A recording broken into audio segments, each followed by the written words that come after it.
welcome back to Cash Flow Confidence. I'm Shelby Ashley, and I help business owners feel more confident about their cash flow. In last week's episode, I talked about the things that make your business valuable to a potential buyer or investor. And one of the things that I mentioned was that your business cannot rely fully on you. And so on this episode, I kind of want to expand on that a little bit and go into deeper, like what I mean by that. So I want to start off by a question that might sting a little bit, and that is, what would happen to your business if you took a week's vacation?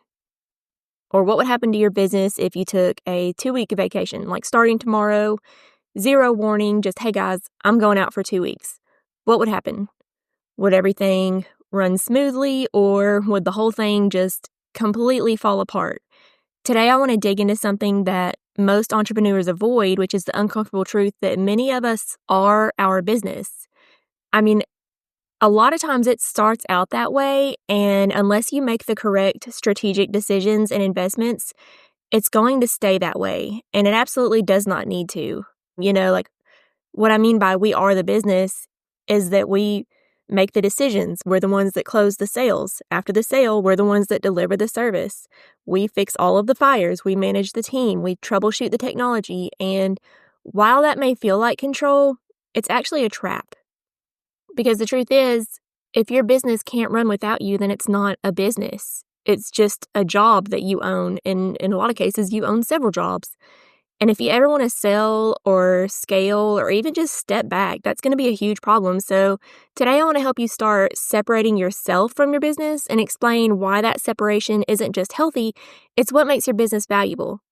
So let's imagine for a second that you're buying a restaurant. And on paper, the numbers look great. There's a ton of foot traffic, really strong profits. The customers are loyal. And then you find out that the head chef is also the owner. They're the only one who knows all the recipes. They manage the entire kitchen. They do all the purchasing. They train the staff. And they even mop the floors at night. And so what's going to happen when that person leaves or gets sick? So in that case, you wouldn't be buying a restaurant, you would be buying this individual. And so as a buyer, that's, a huge red flag. And so the same applies to your business. Buyers, investors, and even strategic partners want to see a business that runs like a machine and not a one-man show, because if you are the business, then the minute you walk out the door, the value walks away with you. And so how do we shift from the doer to the leader? Well, most business owners start out doing everything. Like if you have started your business from the ground up, then yes, you have to start out doing every single thing. That's totally normal in the early days. It's all hands on deck, and they're just your hands on deck, like nobody else's. But then there comes a point when you have to evolve, and so you have to go from being the technician to being the visionary. And it's not just about what you do, it's about how you think. And so you need to ask yourself, am I building a business that can grow without me, or am I just building something that I have to hold up by myself every single day? And it's a hard shift, but it's a very, very necessary one, because no buyer is looking to replace you. They're looking to step into a system that already exists. And so at some point, you just need to ask yourself, is it more uncomfortable to stay with how things are, where everything is relying on me? Like, I have to go out and get the sale. I have to deliver the service or the product. I have to manage the team. Everything relies on me. Or is it more uncomfortable to just relinquish some control, take some risks financially, hire somebody to take some of this off of me? At some point, decide which of those is more uncomfortable, because when you do decide to start hiring, obviously that's a risk, but you're used to taking risks. You're a business owner, and you know that with big risks come, great rewards. And so does that mean that every time you hire, it's going to be a rock star? No, you're going to find out that not everybody you hire is going to work out, and that's okay. That's totally normal. But in the event of that happening, say you hire somebody and they just turn out to be totally not what you had expected, at least you learned something. You learned what to look for in future prospects. And so your next hire is going to be even better. And this is going to allow you to say, okay, now I can hand off a lot of this stuff and start to implement an actual system into my business so that it's not completely running all on me. And so what does that system look like? Well, buyers want to see, a team structure that has clearly defined roles. So everybody has a certain title, and the roles associated with that title are very black and white. There's no muddying the waters. They want to see standard operating procedures that make things replicable. So anything that gets done in your business, make an SOP for it. Anything. Even if it's something that you're like, this is the easiest thing ever, it doesn't matter. You need to have an SOP for everything that goes on so that anybody that gets hired can just easily be trained. You also need a decision-making system that doesn't rely on one person making all of the decisions. And so for this one, kind of take a step back and think about some of the bigger decisions that have to get made in your business and what you would feel comfortable letting somebody else make. If it's something admin related, let your admin team make the decision. I know, like with me, when my VA is doing anything creative for me, I tell her, it's up to you. Like, don't ask me for creative input whatsoever because I'll get stuck in a trap. It's not where I shine. Make creative decisions for me, and I'll look at the end and tell you if I have changes. But, like, I can't make those decisions. I'll get hung up on them forever. And so where in your business do you find that happening to you where you just kind of get stuck in paralysis? That probably means that you need to offload that decision-making to somebody else who is better suited to handle it. And when it comes to other kinds of decisions, like how to solve a problem kind of decisions, one thing that you've heard me talk about Dan Martell's book, Buy Back Your Time, before, but one thing that he talks about when it comes to decision-making in this book is he has his employees, whenever they're going to whoever their immediate supervisor is, the way that he has them approach problems is bring the problem to your supervisor, but also bring, I think he says, like 2 solutions that you've already thought of or something like that. So tell your employees, like, hey, if you're going to bring me a problem, bring me a couple of solutions. And then that way, it shows me that you've thought about, like, critically how this could be solved. And you might have thought of something that I haven't thought of as the business owner. So, that's a good way to keep people from just coming to you with every single problem. If they know that they have to also bring a solution, then they'll kind of take a step back and be like, well, maybe I don't need to come to him with this. Maybe I can actually figure it out myself.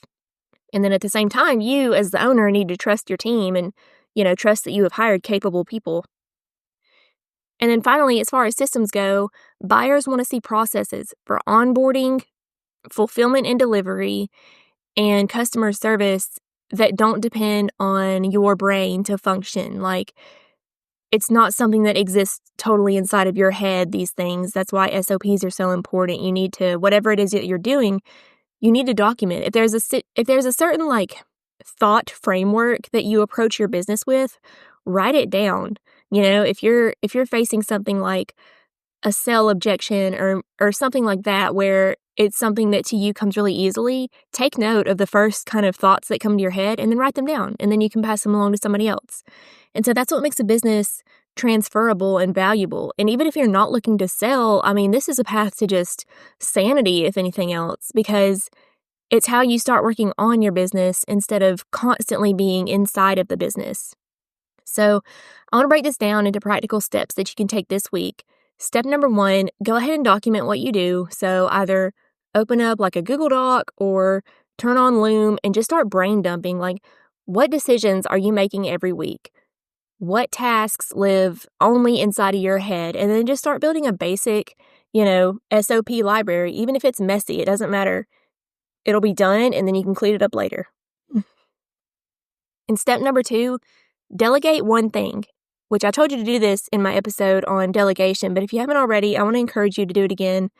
Delegate one thing that somebody else could do either better or faster or cheaper, and think, is it inbox management? Is it calendar scheduling, social media posting, getting client onboarding documentation out?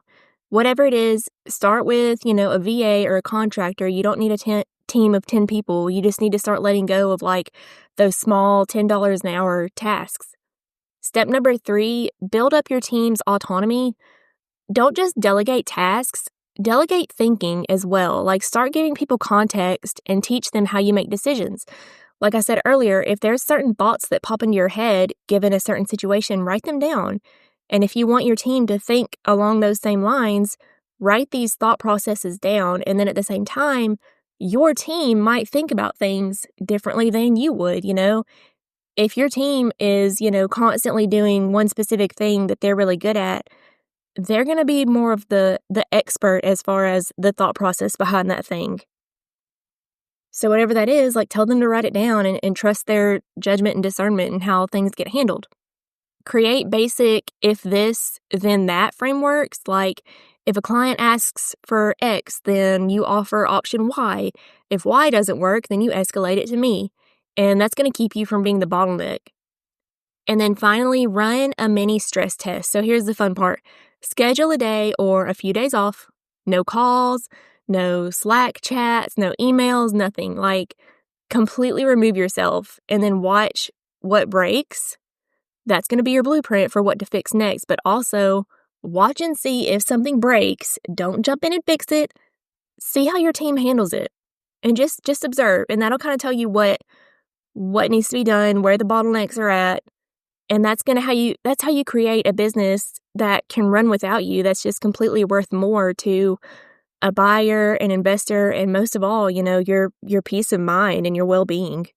So here's what I want you to remember. You are not your business. You are the architect. You're not the scaffolding. When you build something that runs without you, you're going to gain freedom, you're going to gain options, peace, and the ability to actually enjoy the life that you're working so hard to create. So your action step for this week is to pick one task to delegate this week, and it doesn't have to be a task. It could be a way of thinking. Just delegate it. Write it down. And next week, I'm going to talk more about the non-financial things that make your business valuable, like those things that have nothing to do with numbers, because it's not just about the numbers. It's about culture, positioning, and your team. And you're building something powerful, so I want to make sure it's not built all around you, but it's built, beyond you. So that's all I have for this week. Thanks, guys.